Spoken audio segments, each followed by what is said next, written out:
Hola Marce, ¿cómo estás? Buen día, ¿qué Buenos tal días. Alfredo? ¿Cómo estás? Bueno, muy bien, gracias Bien. por venir. No, por favor, al Muy contrario. contento de que estés con Bueno. nosotros. Gracias. Y ya que estás, te vamos a exprimir por dos o tres lugares. Bueno, Propuesta por el amigo Héctor Miranda, queremos de algún modo rendir un homenaje al padre Juan Carlos. bueno.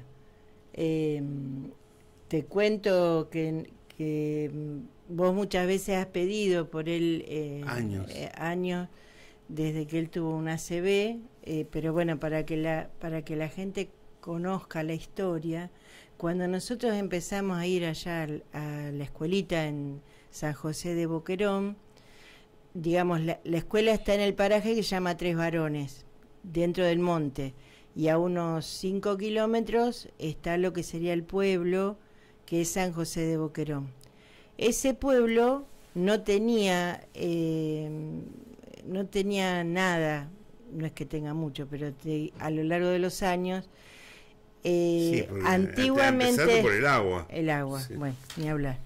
Para poner en valor. Claro, o sea, no es que no digas no había asfalto, claro. No, realmente no había nada. A tal punto que antiguamente, antes que los jesuitas fueran expulsados de Argentina, ahí había una capilla jesuita, o sea, estamos hablando del 1700 y pico. Pasaron los años, vuelve a ingresar, digamos, los jesuitas y envían hace unos 40 años atrás a un sacerdote a San José de Boquerón, que es el padre Juan Carlos.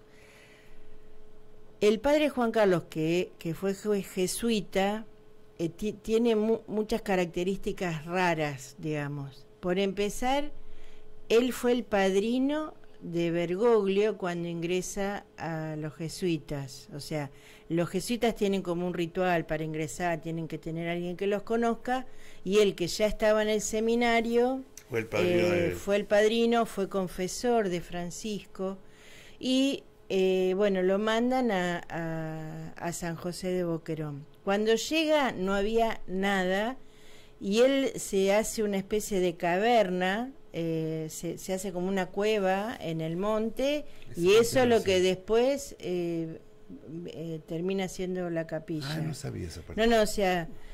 Sí, un compromiso. Una cosa increíble. Después empieza a averiguar cómo se hacen los ladrillos, porque se da cuenta que sobre la ribera del río Salado, el agua tiene muchas partículas de arcilla, entonces se da cuenta que ahí se puede hacer un tipo de ladrillo. Bueno, empieza a averiguar, se va a una fábrica de ladrillos que no quedaba cerca, se hace el pavo y averigua bien cómo es, vuelve y les empieza a enseñar a hacer ladrillos. Muchas de las casas que todavía hay las hizo con el padre. Bueno, después empieza con el tema de colmenas, cuando se da cuenta que vos imaginate que estamos hablando de 40 años en adelante, ¿no? O sea que era muy distinto lo que era Boquerón, no había luz, no había agua potable, que sigue sin haber, pero luz sí hay.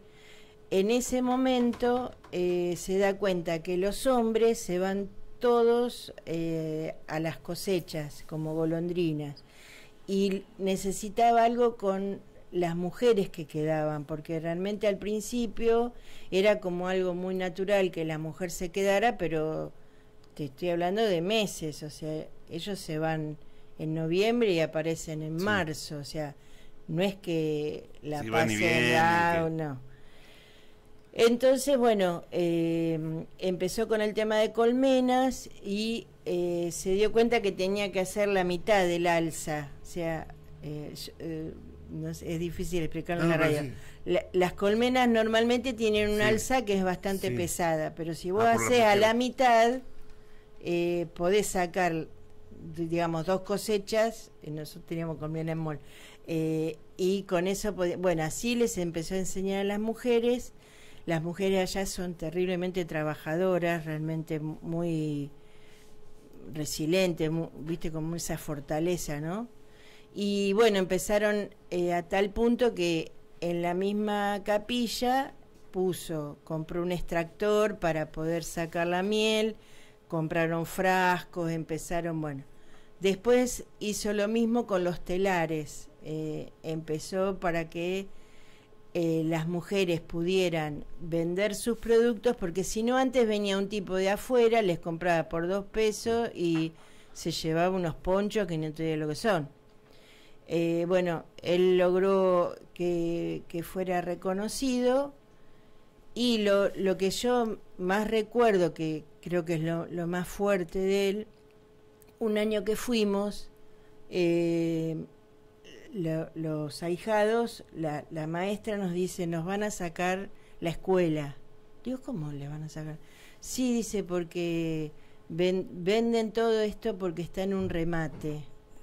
Digo, ¿cómo todo esto? Todo esto, la capilla, el pueblo, con toda la gente, es un terreno que está, bueno.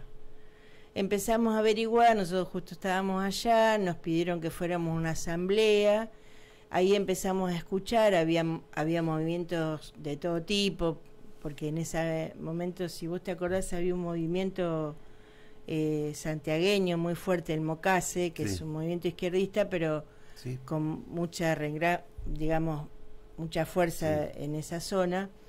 Y nosotros veíamos que había como un manejo político por un lado, pero por otro como que nadie sabía qué pasaba. Bueno, ¿qué hizo el cura este? Llamó a Francia, los jesuitas, armó un escándalo terrible y aprovechó, en el buen sentido. Yo te contaba que la capilla, previamente a que él fuera, antes que se fueran los jesuitas de Argentina, quedó el San José hecho por lo que llama arte cusqueño, que es la estatua que está dentro de la iglesia. Esa imagen está hecha en madera por los nativos del lugar, desde no sé el tiempo, ¿viste? Pero antes de 1700.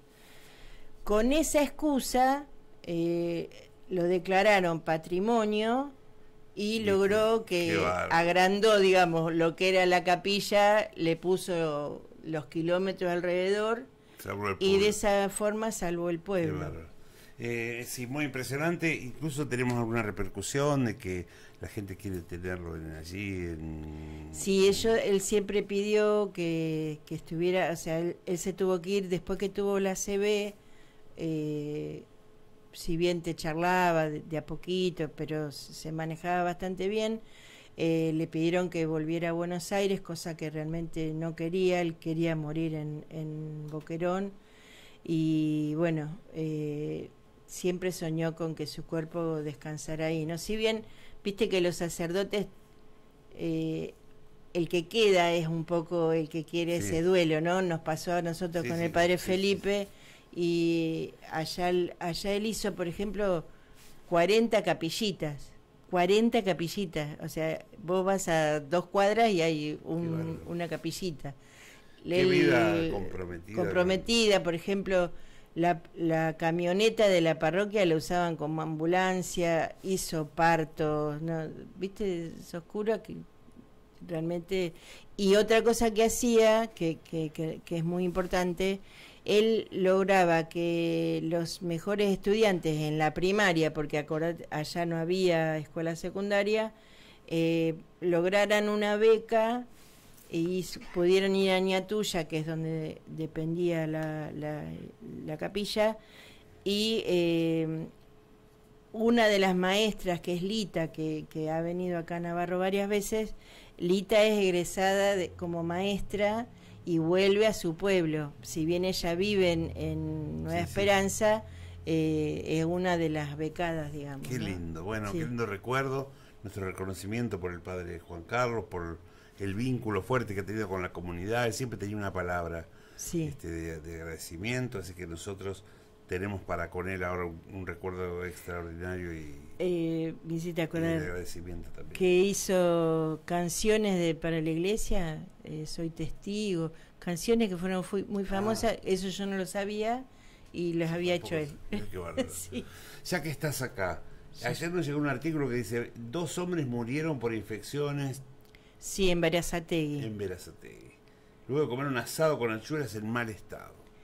Claro, no te puedo corroborar porque hay un montón de versiones. Según el Ministerio de Salud, las bacterias que encontraron son bacterias, no es un virus. O sea, sí, porque va a empezar por ahí, porque la gente si no piensa que hay un virus nuevo. No, son 2 bacterias que son comunes en algunos alimentos que están en muy mal estado y tienen que haber tenido contaminación con materia fecal humana. O sea, hay poca higiene o hay agua contaminada con pozos ciegos. Argentina tiene una deuda terrible con el tema cloacas y agua potable. Lo estábamos hablando recién de Santiago del Estero. En Argentina el 40% no tiene agua potable y el 25% cloacas. Es mucha cantidad. Lo primero que se hace para, viste que dicen si sos desarrollado o no desarrollado, es el tema del agua potable. Y aunque uno diga el agua que uno toma es buena y es el del pozo, el tema es que a veces el pozo ciego, es decir, el que sale del baño, queda por encima de la napa de donde se saca el agua. Entonces, el agua esa está contaminada. Una de las bacterias es Shigella. Esa Shigella produce, además de vómitos y diarrea, lo que puede producir se llama síndrome urémico hemolítico. La Escherichia coli también son 2 bacterias del tipo de contaminación. Esta se llama que son enfermedades de transmisión alimentaria.